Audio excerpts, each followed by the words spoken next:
Well, engineers, we're going to play a little song off the Black Album.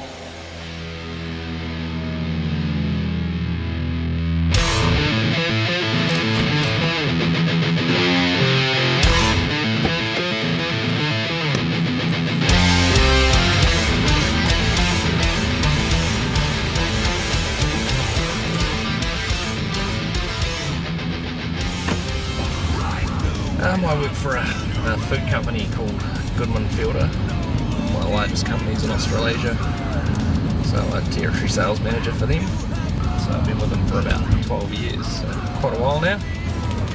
My job entails managing promotional programs for the pack and saves in my territory. Basically doing the deals and co-managing the staff with the merchandising manager as well. Basically making sure we achieve the budgets and things that are set out for us by the business. Okay, so what we're doing in here at the moment is checking for promotional compliance on things, deals that we've set up, making sure the pricing is good. We've got to check, make sure we've got good stock levels and things like that. So, looking at the shelves, I'd say the guys have just filled it recently, so it's a positive.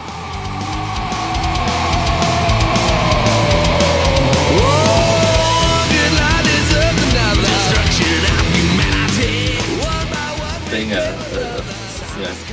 employed full time, as all the guys are in the band, it's it's a struggle at times for time. Work in music. Preferably just do music. But unfortunately, got to pay bills. So yeah, plastering is my job. Definitely pays the bills. Hard work though, and a lot of crap you got to deal with. Yeah, full time in the forestry, just on the chainsaw, cutting the trees down. And it's pretty full on, and weekend is pretty much practice time. Given the choice, I'd definitely play music full time. But as you know, in New Zealand, it's a pretty hard ask. It's a very small population, and given also the type of music that we do, it's an even smaller base to actually work with. So, the effort and the work and time that gets put into it by these guys, and by the time you pay production and everything else, you don't make a hell of a lot out of it. So it's a leisure of love. Health and safety first, people.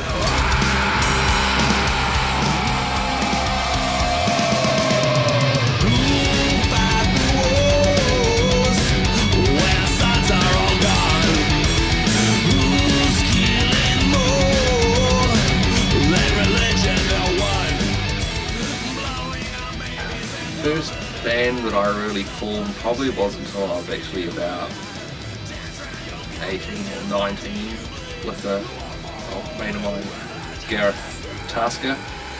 Decided to have a bit of a jam one day, and pretty much we were called Terra Firma back then, so it's certainly winding back the clock.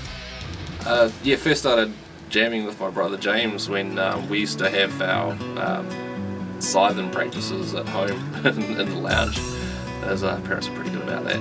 In between our breaks and stuff, Jamie would jump up and would jam a few cover songs with him on drums.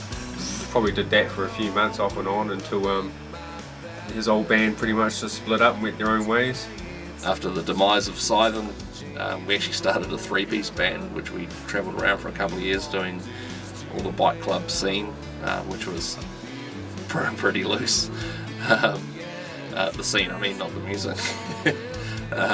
And we were called Goblet, which everyone called us Gobble It. I'm not really sure what they meant by that, but yeah, that was sort of the first time me and Jamie sort of started jamming together, and sort of continued after Goblet into the Narcosis format, I guess.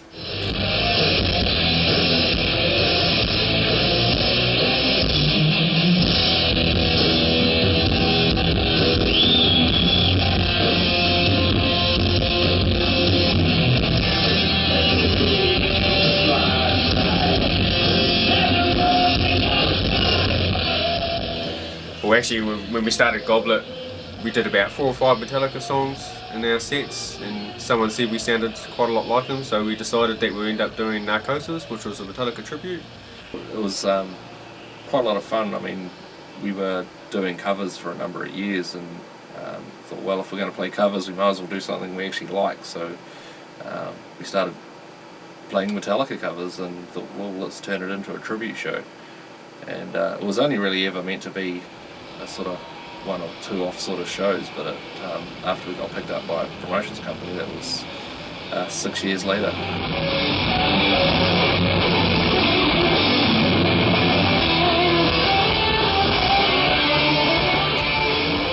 We did that for about 3 or 4 years, playing all over the place with various members. Playing at places like Hard Rock Cafe in Queenstown, Invercargill, Christchurch, Nelson, Wellington, Hamilton, Auckland, Tauranga, Gisborne. We had a blast, man. It was awesome doing that sort of stuff. But I guess after a while, we wanted to sort of develop and move on and get into our own music again. So we actually started an originals band. We sort of changed the name, which was Sicarius, and then that sort of went to the wayside after a while, and then we went back to the original lineup of Narcosis, which was myself, James, and Shane. Yeah, I started jamming with the guys over 10 years ago. I was playing rhythm guitar for them, and bass players came and went, and ended up playing bass for them. Knowing him for a few years, he was a good rhythm guitarist basically, knew how to play, and it was awesome, solid. Premature. Takes 150 to bag this big boy. $2 and he'll smack your bum. He was, pretty much a bit of a good bastard and really easy to get along with, which working with particularly two brothers you need to be. You want to talk about brother fucking connections? In between the fist fights, we write music. That's amazing. This is supposed to be all about me! Drums! Me! And What's yes, him in there? guess you gotta tell that's the drummer. Fucking hell. Man's disease, man. Fucking hell. They want all the glory. Like a real cancer or something. And so he joined his guitar, and he was with us for a couple of years, and then sort of left the band for a while, and then rejoined later on, but as a bass player, and then pretty much moved into playing bass for Mighty Unkind as well. On the actual album he does quite a bit of guitar writing as well, so especially for the first album, which was pretty fucking solid. Yeah, just bang a few riffs together and he's got some pretty good riffs. bring it in for a listen, Don't tell him I said that. record them down, and He'll go to his fucking head. Once we've finished doing the Narcosis tribute shows all around the country, and we sort of thought, right, we're gonna actually get our own music out there. So the first album we recorded was Beyond Lies. Beyond Lies, Hairy, had to be all over the place. Drum tracks wasn't too bad because we had the one brass room set up, which we could go up there and record in that. But again, that was still a week to lay all the drum lines, so pressure was on. It's ass wanganui. Guitar lines and that were all over the place. We had to go out to stretches and that, just simply because of noise problems. In the process, just out of frustration of New Zealand not having funding and more the lack of, I thought, fuck it, I'll build my own recording studio. They make it very extremely difficult for anyone who's not strictly commercial pop music. So fuck them right there, pretty much. So that's what I did. I thought, why pay 50 grand to a studio to record one album when I can invest 50 grand myself in my own studio and be able to do as many as I want. I like the odds. Old Matt's con job for us building the studio. Boy, did I regret that. Have you ever tried to put fucking 200 pounds of fucking concrete on walls? It's probably taken me about 4 or 5 years to complete the whole thing. But we run industry standard programs and pre-Sonos desks and road mics, etc. But in the process, through neighbour complaints and stuff, we ended up getting banned from using our own studio in town.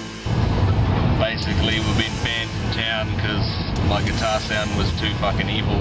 pretty much my first E, made a whole bunch of people crap their pants.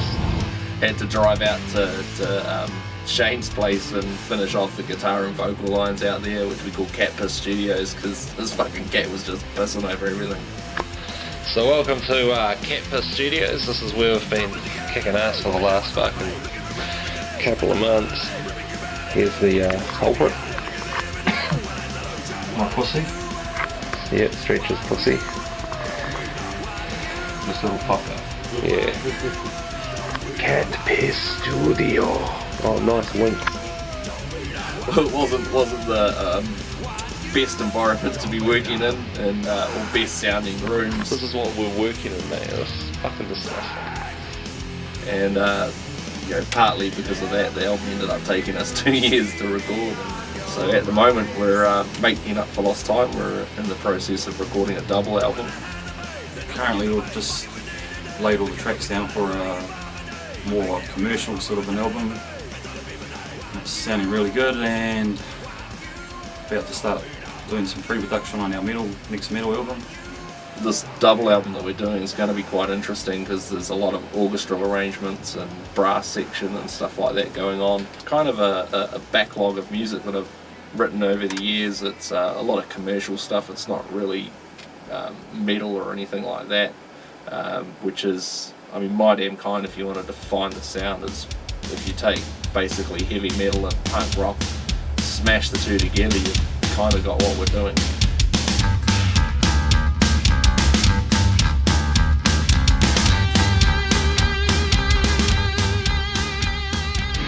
Juggling work, you know, recording music, wife, because you know it's not an easy task, and you know, Shane, who's expecting his first baby, so daddy feels.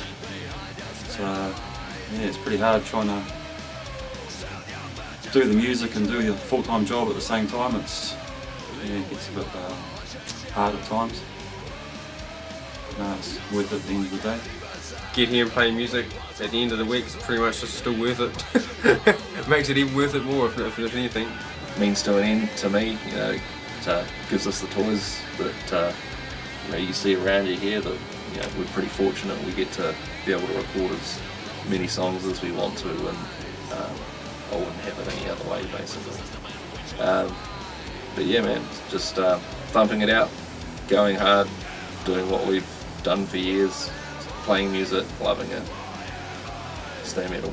My damn kind.